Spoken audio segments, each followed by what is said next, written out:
প্রাক্তনীর পক্ষ থেকে অভিনন্দন। এক ক্রান্তিকাল,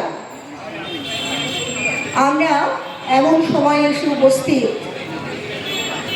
যে পথে দাঁড়িয়ে সব প্রাক্তনীকে হাতে হাত রেখে লড়াই করতে হচ্ছে।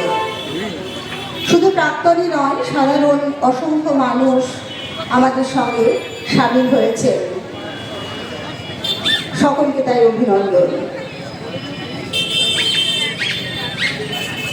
আমি আজকে মহামান্য আদালত যে বিচারটি দিয়েছেন এবং তার প্রেক্ষিতে আমাদের মাননীয় মুখ্যমন্ত্রী যে ভাষণটি দিয়েছেন, শুধু তারই প্রেক্ষিতে আমাদের গার্লস কলেজ প্রাক্তনীর পক্ষ থেকে খুব সামান্য কয়েকটি কথা নিবেদন করছি। এটি কবিতার কথা বললো, প্রায় সকলেরই পড়া, সামান্য ক্ষতি। মনে আছে রানী কি বলেছিলেন?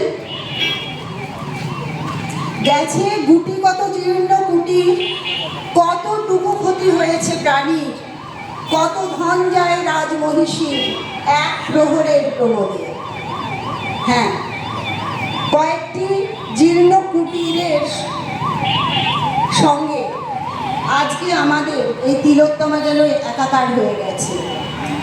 কবিতাটিতে কবি রানীর নামকরণ করেছিলেন, যদিও আমরা জানি এটার পটভূমিটা অন্যরকম, বৌদ্ধ অবদান থেকে গৃহীত এবং রানীর নাম ছিল শ্যামাবতী, কিন্তু কবি তার কবিতায় অত্যন্ত তাৎপর্যপূর্ণভাবে রানীর নামকরণ করেছিলেন করুণা।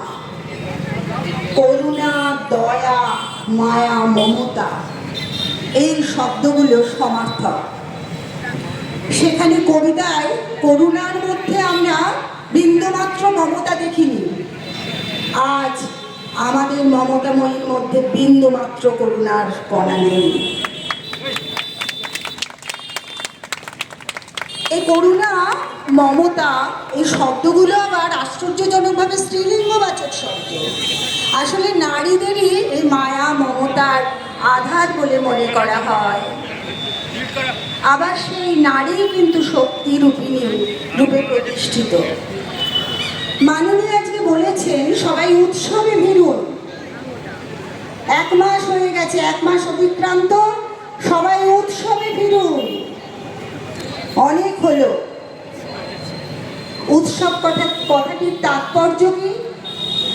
আমাদের কবিগুরুর আশ্রয় নিয়ে বলতে পারি, প্রতিদিনের জীবনে মানুষ ক্ষুদ্র ও একাকী, উৎসবের দিনে সে বৃহৎ।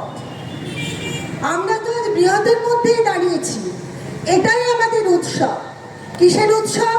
ন্যায়ের বিরুদ্ধে যারা, তাদের উদ্দেশ্যে জয়কে ছিনিয়ে আনার উৎসব। উৎসবেরও একটা প্রস্তুতি থাকে, আমরা সেই প্রস্তুতি পর্বে। কোনো উৎসব নয়। মাননীয়ার যেই উৎসবকে দিন করেছেন, আমরা সেই উৎসবে আজকে আর ব্রতী হব না। আমরা আজকে প্রতিজ্ঞা করব, এটাই আমাদের উৎসব। আমরা সম্মিলিতভাবে বৃহতের অঙ্গনে এসে দাঁড়িয়েছি, সেই তো হাতে হাত রেখে আমরা এগিয়ে যাব।